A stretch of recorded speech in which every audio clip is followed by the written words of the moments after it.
వద్దంటే కాదు, ఏం చేస్తాము, డబ్బు సంపాదిస్తాం, మనకు తెలివి ఉంది, ఖర్చు పెట్టకపోతే ఎట్లా? ఎంత పని చేసావు నాయన. ఏమైంది? మేము ఊరికి తీసుకోము నాయన. మా అమ్మాయి చెప్పింది, ఎవరన్నా రూపాయి ఇస్తే 2 రూపాయలు ఇవ్వమ్మా, ఊరికి తీసుకోవద్దని చెప్పింది నాయన.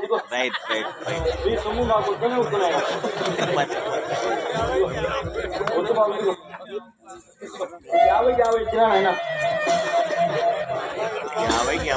నేను నక్కకి వచ్చి వచ్చినట్టున్నా, ఏం చేయకున్నా 50కి 50 ఇచ్చింది. అంటే మీ వంశంలో అట్లా ఉందా? ఎంత తీసుకుంటే అంత ఊరికి తీసుకో. చాలా మంది పథకం సాగుతుంది. నేను 100 రూపాయలు ఇస్తాను, తీసుకోండి. బాబు వద్దునైనా, ఇప్పుడు వద్దు బాబు, వద్దు నాయన, 50కి వద్దు బాబు, లేదు వద్దు వద్దునైనా, వద్దునైనా, నువ్వు వద్దు వద్దు బాబు, నన్ను ఇబ్బంది పెట్టాకు. నేను 100 ఇస్తాను. ఎట్టనైనా నన్ను ఇబ్బంది పెట్టాలి నేను. ఇది వద్దుగా నాకు వద్దుగా అయినా నీకు నాకు ఇదే శివరి వ్యాపారం వద్దు. నాకు సొమ్ము నాకు ఇయ్యాలి నాయన, దండం పెట్టాను వద్దునైనా. ఉంది వ్యాపారం సూపర్.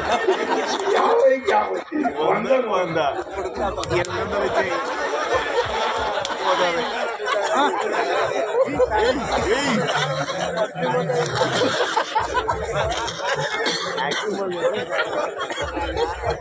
లేదు తప్ప, నువ్వు అట్లా కాదు కానీ తీసుకోనైనా. నేను చెప్పిన వద్దు వద్దు వద్దు, మీ సొమ్ము వద్దు బాబు నాయన, నీకు దండం పెడతాను, కాళ్ళు మిగుతాను నాయన, వద్దు నాయన. నాకు 800కు 800 1600 ఇలా అట్లా కాదు.